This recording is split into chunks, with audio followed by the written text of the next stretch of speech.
오늘 예배 가운데 주시는 하나님의 말씀은 창세기 39장 19절부터 23절까지 말씀입니다.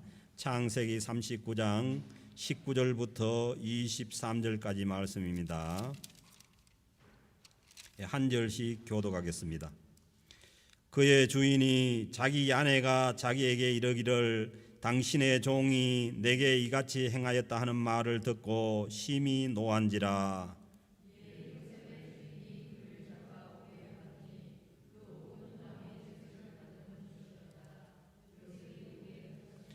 여호와께서 요셉과 함께 하시고 그에게 인자를 더하사 간수장에게 은혜를 받게 하시매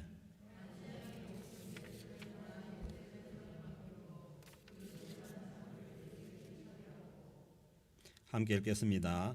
간수장은 그의 손에 맡긴 것을 무엇이든지 살펴보지 아니하였으니 이는 여호와께서 요셉과 함께 하심이라. 여호와께서 그를 범사에 형통하게 하셨더라. 아멘. 이제 목사님 나오셔서 말씀 전하실 때에 많은 은혜 받으시기를 바랍니다.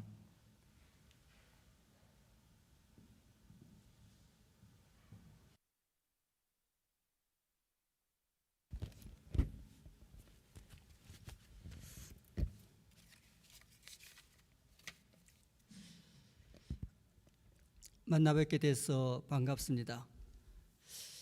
오늘 본문 마지막 말씀처럼 여호와께서 그를 범사에 형통케 하셨더라. 이 말씀이 우리 모두의 삶 가운데 축복이 되기를 주님의 이름으로 축원을 드립니다. 제가 2006년 아마 7월 둘째쯤 돼서 여기서 한번 설교를 한 적이 있습니다. 기억을 하시는 분이 있을지 모르지만은 그때도 안식년으로 미국에 갔다가 마지막에 이 캘거리 친구 목사님 집에 왔다가 이 말씀을 전한 바가 있습니다. 한 14년 만에 다시 만나 뵙게 돼서 너무 반갑고 교회가 예수 안에서 그의 은혜 안에서 더욱더 부흥하고 화평한 교회라는 소문을 듣게 되어서 너무나 감사한 마음을 갖고 있습니다. 오늘 이 본문의 말씀을 갖고 여호와께서 형통하게 하셨더라. 이 말씀을 함께 묵상하고자 합니다. 어느 이 인터넷 유머 사이트에 보니까 요즘 젊은 이 아가씨들은 어떤 남자를 좋아하는가 해놨는데 보니까 돈키호테형 남자를 좋아한다 그렇게 말합니다. 이 돈키호테 하면 아마 이 세르반테스라는 이 스페인의 작가가 지은 동명 소설의 주인공입니다. 의협심이 굉장히 강한 인물로 나오고 있습니다. 요즘 처녀들이 그런 남자를 좋아하는가? 알고 보니까 그렇지 아니하고 돈키호테는 돈이 많고 키가 크고 호남이고 태도가 좋은 남자다 그렇게 말합니다. 아마 그런 남자를 제 아내가 찾았으면 저는 장가도 가지 못하고 호렙의 신세가 되지 않았을까 생각이 됩니다. 그런데 이 세르반테스가 돈키호테라는 소설을 지은 배경이 남다릅니다. 그는 이 스페인의 마드리에서 외과 의사의 아들로 태어났습니다. 그런데 그의 아버지는 굉장히 굉장히 씀씀이가 해프고 이 살림살이에 대해서 별로 관심이 없어서 빚 보증을 써준 것이 잘못되어서 그 집이 굉장히 가난했습니다. 어릴 때부터 그는 먹고 살기 힘들어서 젊은 나이에 군대 용병으로 출전하여 레파톤 해전에 가서 그만 부상을 당해서 왼쪽을 쓸 수가 없었습니다. 그래서 그의 별명이 무엇이냐면은 레파토의 외팔이다 그런 이름을 갖고 있을 정도로 일종의 장애인으로 살았습니다. 먹고 살기 어려워서 별짓을 다 했는데 28살의 나이에는 터키 해적에 납치를 당해서 알제리에서 5년 동안 노예 생활도 했습니다. 중간에 책을 출판하기도 했지만 별로 인기를 얻지 못했는데 그러다가 그는 노년에 50이 넘어서서 먹고 살기 위하여 무엇을 하였느냐? 세금 징수원을 했습니다. 그런데 이 세금 징수원을 하다 그만 영수증을 잘못 발행해서 감옥에 갇히게 되었습니다. 감옥에 갇혔을 때 그 감옥에 있는 많은 다른 이 감방 동지들은 정말로 어떻게 하면 빠져나갈까, 이 감옥에서 탈출할까, 그것만 생각하고 우울한 나날들을 보내고 있었지만은 오히려 이 세르반테스는 어떠한가 하면은 굉장히 웃음꽃을 피우면서 밝게 생활을 하였습니다. 그런데 그곳에서 이 슬퍼하고 있는 동료들을 어떻게 하면 즐겁게 할 것인가, 그래서 이 감방에서 무엇을 하였느냐, 자기가 조금씩 글을 쓰기 시작을 했습니다. 이 글을 쓴 것이 바로 무엇인가, 그가 추록할 당시에는 한 권의 소설이 되어서 1605년 그의 나이 57세에 출간된 돈키호테라는 책입니다. 우리는 이 세르반테스에게 묻고 있습니다. 어떻게 그는 다른 동료들은 감옥에 있을 때에 굉장히 슬퍼하고 어떻게 하면 탈출할까, 감방에서 나갈까, 그것만 생각하는데 그는 그곳에서 즐거운 마음으로 살아갈 수 있었을까? 아마 그 이유는 한 가지였을 것입니다. 그는 다른 사람들과 삶의 목표가 달랐기 때문입니다. 그는 소설을 쓰는 것을 자기의 꿈으로, 삶의 목표로 여겼기 때문에 이 바깥에 나가서 먹고 살기 위하여 또 일을 하는 것보다 감방에서 소설을 쓸 수 있는 좋은 여건이었기 때문에 그는 그곳에서 즐겁게 생활할 수가 있었던 것입니다. 오늘 본문에도 이와 유사한 하나의 인물이 등장하고 있습니다. 요셉이라는 인물입니다. 그의 삶도 어떠합니까? 이 세르반테스처럼 자기 형들의 미움을 사서 애굽의 노예로 팔렸습니다. 그곳에서 무엇을 하느냐? 보디발의 몸종으로서, 군대 장관 보디발의 종으로서 살아갑니다. 그러다 그의 아내가 그에게 유혹을 합니다. 나와 함께 잠자리를 같이 하자. 그러나 이 요셉은 그것을 거절하고, 그러나 거절한 이유로 오히려 업무에 이 와이프가 오히려 이 요셉이 자기를 겁탈하라 했다고 거짓말을 함으로 말미암아 누명을 쓰고 감방에 갇혀 있습니다. 그 감옥 생활을 하고 있는데 오늘 본문의 성경의 결론은 뭐라고 말하고 있습니까? 23절에 이렇게 말합니다. 여호와께서 그를 범사에 형통하게 하셨더라, 그렇게 말씀합니다. 지금 요셉의 삶을, 요셉의 여건을 한번 생각을 해보세요. 좀 그림이 맞지 않습니다. 앞뒤가 맞지 않습니다. 요셉은 지금 억울한 누명을 쓰고 감옥에 갇혀 있습니다. 그런데 그의 삶이 뭐라고 결론 짓고 있습니까? 형통하였다고 말합니다. 우리 같으면 불통해도 보통 불통이 아닙니다. 최고 변호사를 써서 어떻게 하려면 탈출할까? 아마 더 심하면 화병에 걸려서 누워 병을 앓고 있었을 것입니다. 그런데 성경의 결론은 무엇인가? 요셉의 삶이 형통하였다고 말하고 있습니다. 여기서 우리는 생각을 하게 됩니다. 성경이 말하고 있는 이 형통이라는 것이 도대체 무슨 뜻일까?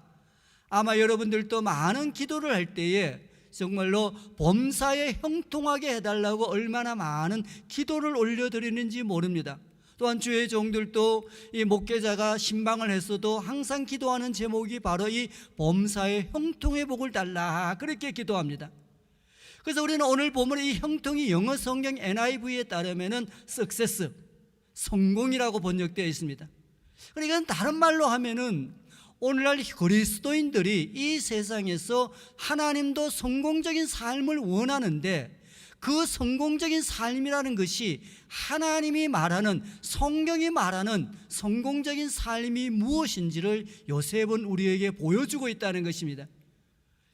그래서 우리는 이 본문의 말씀을 중심으로 하나님께서 정말로 우리에게 원하는 형통의 삶, 성공의 삶이 무엇인지를 깨닫고 돌아가는 복된 시간이 되기를 주님의 이름으로 축복을 드립니다.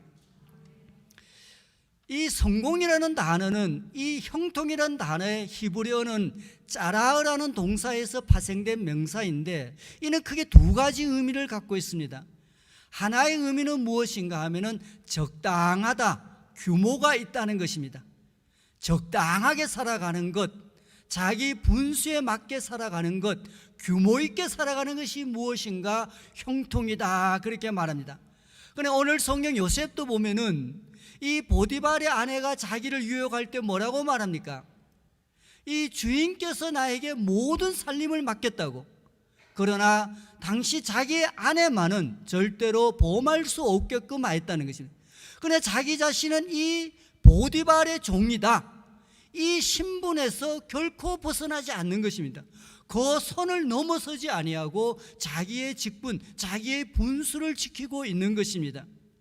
아마 여러분들도 이솝 우화 가운데 황금알을 낳는 거위 이야기를 알 것입니다. 매일같이 황금알을 하나씩 낳아주면은 그것만으로 노부부는 행복하게 살아갈 수가 있습니다.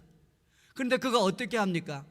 이렇게 매일 황금알이 낳아주니까 그 속에는 엄청난 황금이 있을 것이다. 그렇게 해서 가위로 그 배를 자르지만은 거위 속에는 더 이상 황금을 얻을 수가 없었던 것입니다. 정말로 지혜로운 사람이라면 어떻게 해야 되겠습니까? 어떻게 하면 더 이 거위가 오래오래 살 수 있도록, 그리고 정말로 매일같이 황금을 하나씩 낳아줄 수 있도록 잘 기르렸을 것입니다. 오늘날 우리들도 너무 많은 욕심을 부립니다. 내가 한 것 이상, 자기 분수 이상으로 너무 많은 것을 바라는데 그것이 형통이 아니라는 것입니다. 그래서 어느 분은 우스개 이야기로 그렇게 얘기를 합니다. 예수를 잘 믿으려면은 두 가지만 잘하면 된다, 그렇게 합니다. 국어와 수학만 잘하면 된다, 그렇게 말한다.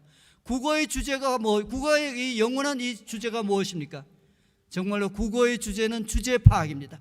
국어는 주제 파악을 잘해야 된다. 건 지문을 두고 주제 파악을 잘해야 됩니다. 수학은 무엇인가? 분수를 알아야 됩니다. 분수를 모르면 수학 더 이상 진도가 나갈 수 없고 수포자가 됩니다. 수학 포기자가 될 수밖에 없습니다. 그래서 우리는 하나님 앞에 자기의 주제, 나는 하나님 앞에 죄인이고 하나님의 은혜로 구원받아 이 삶을 살고 있다는 그 분수를 알고 그에 맞게끔 살아가는 것입니다. 아마 여러분들도 이 소크라테스의 위대한 명언을 잘 알고 있을 것입니다. 너 자신을 알라, 이 말씀입니다. 근데 이 말은 원래 소크라테스라는 철학자가 직접 한 말이 아닙니다.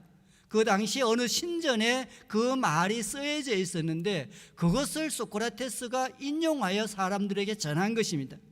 그런데 이 말을 오늘날 우리들은 대부분 뭐라고 생각하는가? 너 주제, 너 분수를 알아라고 얘기를 하고 있지만은 원래 신전에 쓰이는 이 말의 본래적 의미는 무엇인가 하면은 너는 신이 아니라 인간임을 알아라, 이 뜻입니다. 신은 전능하고 모든 것을 할 수 있습니다. 그러나 인간은 어떠합니까? 모르는 게 많습니다. 할 수 없는 게 많습니다. 그 유한한 존재, 죽을 수밖에 없는 유한한 존재, 전능하지 않고 알 수 없는 내 한 치 앞을 내다볼 수 없는 존재다. 이것을 알고 살아라. 이 말이 바로 무엇인가? 너 자신을 알라, 이 말씀입니다. 우리는 규모 있게 분수에 맞게끔 살아라는 것이 형통임을 깨달아야 됩니다. 이 자라라는 동사의 또 다른 의미는 무엇인가 하면은 앞으로 나아가다, 돌진하다는 의미가 있습니다. 그래서 이건 언제나 상대적 개념입니다. 어떤 목표를 정해두고 그것을 향해서 나아가고 있으면은 그 삶이 불편하고 힘들어도 그것이 형통하다는 것입니다. 그런데 많은 분들이 형통이라는 말을 오해해서 편안하고 내 생각대로 잘 되는 것이다, 그렇게 생각을 합니다. 그러면서 요한 3서 2절 말씀을 인용합니다. 내 영혼이 잘됨 같이 내가 범사에 잘되고 강건하기를 내가 간구하노라, 이 말씀을 인용하면서 범사의 모든 일에 건강이라든가 돈을 번다든가 또한 이 자녀들이라든가 이것들이 자기가 원하는 대로 잘 되는 것을 형통하다고 생각합니다. 그러나 요한 3서에 또 분명하게 말합니다. 내 영혼이 잘됨 같이 얘기합니다. 그러니까 우리가 어떤 목표를 세우고 있는가, 그 목표를 향하여 가고 있어야 진정한 형통이라는 것입니다. 우리가 흔히 생각하는 대로 이 세상에 잘 되는 것, 그것을 향해서 나아가는 것이 형통이 아니라 하나님이 원하시는 것은 우리의 영혼이 잘 되는 것입니다. 하나님이 우리에 맡겨주신 사명과 하나님의 뜻을 이루어 나아가는 그 과정 가운데 있으면은 그것이 어떠한 길이든지 형통하다는 것입니다. 요셉에게 주신 하나님의 사명과 하나님의 뜻이 무엇입니까? 그것은 바로 애굽의 총리가 되는 것입니다. 17살 나이가 그가 꿈을 꾸었듯이 하늘의 별들이 자기에게 절하고 무별이 그리고 볕단들이 자기에게 절하는 그 꿈을 이루어 나가는 과정 가운데 있다는 것입니다. 만약 거꾸로 한번 생각을 해보세요. 요셉이 감옥에 있지 않았다면 어떻게 되었을까요? 그가 애굽의 총리가 될 수 있었을까? 제 생각에는 불가능합니다. 왜? 그는 애굽에서 아무런 정치적 기반이 없습니다. 노예 신분입니다. 그런 사회에서 바로왕의 눈에 들어가지고 총리가 되는 길, 그 길은 없습니다. 그가 감옥에 들어감으로 말미암아 비로소 누구를 만납니까? 술 맡은 관원장을 만나고 그를 통해서 다시 바로왕을 만남으로 말미암아 그가 총리가 될 수 있었던 것입니다. 그렇기 때문에 하나님의 관점에서 보면은 지금 감방에 들어가는 것이 무엇인가? 형통의 길입니다.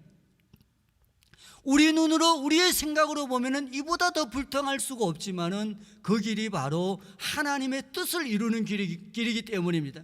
이것이 바로 하나님을 목표로 하나님이 정하신 뜻을 목표로 향하여 가고 있느냐 없느냐, 그것에 의해서 우리의 형통과 불통이 결정됨을 기억을 해야 됩니다. 실제로 성경에 보면 수많은 실패자들이 나타납니다. 예를 들어 모세를 보세요. 그도 어떠합니까? 40세에 애굽 사람을 죽이는 것이 발각이 나서 미디안 광야로 도망을 갑니다. 우리 눈에 보면 실패자입니다. 그러나 그것을 통해서 하나님은 무엇을 합니까? 40년 동안 훈련시키고 이스라엘을 출애굽시키는 영웅으로 만들어 주었습니다.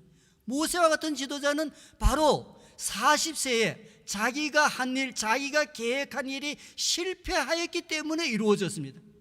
그것도 하나님의 관점에서 보면 형통이라는 길입니다. 모세만 그러냐? 베드로도 보세요. 갈릴리 호숫가에서 밤이 맞도록 고기를 잡았습니다. 한 마리도 잡지 못했습니다. 오늘날로 말하면 사업에 실패했다는 것입니다. 그 실패를 통하여 누구를 만나느냐? 예수를 만남으로 말미암아 그는 예수의 수제자가 됩니다. 베드로만 그러냐? 바울도 마찬가지입니다. 그는 사내들인 공회에서 출세길이 열려져 있었습니다. 그 출세길을 더욱더 앞당기기 위하여 어떻게 합니까? 다메섹의 도상에 다메섹에 가서 예수를 믿는 사람을 붙잡아 옥에 가두려고 안간힘을 썼습니다. 그러나 그 계획이 다메섹에서 실패함으로 말미암아 그는 예수를 만나고 이방인 선교사로서 복음을 전할 수가 있었던 것입니다. 이 모든 삶, 한 걸음 더 나아가 예수도 어떠합니까? 십자가에 못 박혀 죽었습니다. 세상 사람들은 그를 향하여 저주하였습니다. 하나님의 저주를 받았다고, 하나님의 버림을 받았다고. 그러나 그 버림을 당함으로 말미암아 비로소 다시 부활하여 인류의 구원자가 될 수 있었던 것입니다. 이제 성경은 언제나 무엇의 관점에서 보느냐? 하나님의 뜻을 이루어 가느냐, 그 영혼이 잘 되느냐, 여기에 관점을 두고 살아가고 있습니다. 아마 여러분들도 자녀를 키우면서 많은 고민을 하고 있을 것입니다. 그런데 자녀들이 공부는 안 하고 운동도 안 하고 방에 앉아가지고 게임만 하고 이렇게 유튜브나 보고 있으면은 우라통이 치밀어가지고 뭐라 합니다. 아, 너가 공부를 해야지, 대학에 가고 그리고 앞날을 생각해야지. 그런데 자녀는 무엇을 봅니까? 지금 현재 순간을 봅니다. 그런데 부모는 그보다 좀 더 미래 무엇을 봅니까? 대학을 가고 그 졸업 후에 무엇을 할 것인가, 인생의 미래를 생각을 합니다. 부모가 자녀에게 그렇게 생각하듯이 하나님도 우리에게 대해서 생각합니다. 우리는 무엇에 초점을 맞추냐? 현세에 초점이 맞춰져 있습니다. 지금 여기에. 그러나 하나님은 더 큰 내일을 바라봅니다. 미래를 바라보고, 그래야 하나님의 뜻을 이루어 나가고, 한 걸음 더 나아가 우리가 죽고 난 다음에 하나님을 만나 그 천국에서 그 영혼이 잘 되는 것을 하나님은 언제나 관심을 갖고 지켜보고 거기에 따라 우리를 인도하는 것입니다. 우리의 형통함은 앞으로 나아가는 것입니다. 돌진해 나아가는 것입니다. 어디로 돌진해 나아가느냐? 하나님이 정한 뜻, 그 목표를 향해 나아가고 있으면은 여기에서의 삶이 비록 힘들고 어려워도 그것이 형통함을 기억을 해야 됩니다. 마지막으로 오늘 성경을 보면은 형통의 비결에 대해서 얘기합니다. 우리가 어떻게 형통할 수 있느냐? 이게 많은 분들은 이렇게 이 결혼을 잘하고 좋은 남자를 만나고 좋은 직장에 들어가면 형통하게 되겠다, 그렇게 생각을 합니다. 그러나 오늘 성경은 그렇게 말하지 않습니다. 쉽게 말해서 돈키호테형을 사람을 만난다 해서 우리의 삶이 형통하는 것이 아니고, 그리고 나 자신이 또한 나를 형통하게 만드는 길도 아닙니다. 오늘 성경 21절과 23절에서 반복하여 강조하는 바가 무엇입니까?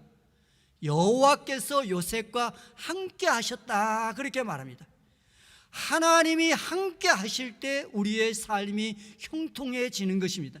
하나님이 함께 할 때 여호와께서 나를 형통케 하신다는 것입니다. 그래서 여호와께서 요셉과 함께 하심으로 말미암아 이 함께 한다는 뜻이 무엇인가? 쉽게 말해서 하나님의 말씀에 순종하고 나아간다는 것입니다. 실제로 요셉이 보디발의 아내가 유혹을 할 때 어떻게 거절합니까?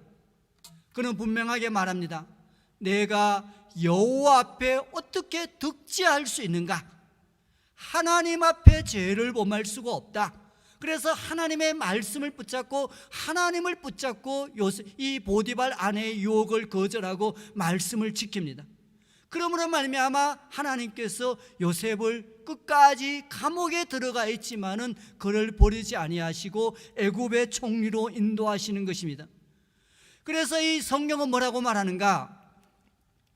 여호수아서 1장 8절에서 이렇게 말합니다. 이 율법책을 내 입에서 떠나지 말게 하며 그 말씀을 주야로 묵상하여 그 안에 기록된 모든 것을 지켜 행하라. 그리하면 내가 평탄하게 되리라. 내 길이 형통하게 되리라. 그렇게 약속합니다. 하나님의 말씀을 우리가 율법책을 날마다 묵상하여 그 말씀대로 살아갈 때에 하나님께서 우리 편이 되어 주신다는 것입니다. 아마 실제로 여러분들도 이 링컨에 관한 에피소드를 알고 있을 것입니다. 남북전쟁 당시에 이 북군이 굉장히 위험에 처하고 어려워져 있을 때에 이 북부 지역에 있는 목회자들이 모여서 기도를 했습니다. 그리고 대표자가 링컨 대통령을 찾아가서 이렇게 얘기를 했습니다. 대통령 각하, 우리 목회자들이 한결같이 하나님께서 대통령 편이 되어달라고 기도하고 있습니다. 그렇게 얘기를 하니까 링컨 대통령이 뭐라고 말합니까? 아니라고, 그렇게 기도하지 말라고, 우리가 하나님 편이 되도록 기도해달라, 그렇게 요청했다고 합니다. 그러니까 우리가 하나님의 말씀을 지킨다는 것이 무엇입니까? 요셉처럼 형통한 길을 살기를 원한다면 우리에게 요구되는 것이 무엇인가? 하나님이 우리 편이 되어달라, 내가 어디에 가든지 하나님이 나를 도와달라, 그 기도가 아니라 내가 하나님 편이 되도록 하는 것입니다. 내가 하나님 편에 서서 하나님의 말씀을 붙잡고 있으면은 비록 그때 힘들고 어려워도 나중에 되면은 하나님의 그런 뜻이 있었구나 하고 그 날을 회상해 보면은 오히려 하나님께서 그때 나에게 은혜를 베풀어 주심을 우리가 고백할 수 있는 것입니다. 그래, 이 찰리 채플린이라는 이 배우가 아주 유명한 말을 남겼습니다. 뭐라고 말하는가? 인생이란 가까이서 보면 비극이고 멀리서 보면 희극이다, 그렇게 말합니다. 저도 아직 60까지는 살지 못했지만 지나온 삶을 되돌아보면은 이 말씀이 참 맞다는 생각이 듭니다. 정말로 저도 많은 실패를 경험했습니다. 대학에도 시험에 떨어져서 재수를 했고, 신대원도 시험에 쳐서 정말로 재수를 했고, 뿐만 아닙니다. 정말 대학원 제가 석사 과정을 마치고 이렇게 군대 갔다 나와서 여러 곳에 취직을 하려고 얼마나 발버둥을 쳤는지 모릅니다. CBS 기독교 방송에도 시험을 쳐보고 조선일보도 시험을 보고 투자회사에도 시험을 치면 다 떨어졌습니다. 그때 생각하면 정말로 억울하고 내가 왜 떨어졌을까? 이럴 수가 있는가? 왜 길이 안 풀리는가? 그렇게 원망을 하고 정말 힘들었습니다. 그러나 지금 생각해보면 다 어떠한가? 그것을 통해서 하나님의 길로 인도하는 모습을 기억을 합니다. 대학에 떨어짐으로 말미암아 하나님을 만나게 도와주시고, 또한 제가 그렇게 여러 회사에 이렇게 시험을 쳤지만 떨어짐으로 말미암아 다시 박사 과정에 들어가고 교수가 되고, 또한 이 목회자의 길이 되는 길, 이 길도 열리게 된 것입니다. 뭐 심지어 제가 원하는 아마 이 원하는 대로 다 이루어졌다면은 여기에 서 있을 수 없었을 것이고 지금의 아이들을 낳을 수도 없었을 것입니다. 인생은 우리 뜻대로 되지 않습니다. 그럴 때 우리가 멀리 내다보고 하나님의 손길이 있음을 기억을 해야 됩니다. 그래서 성경은 뭐라고 말하는가? 이렇게 말하고 있습니다.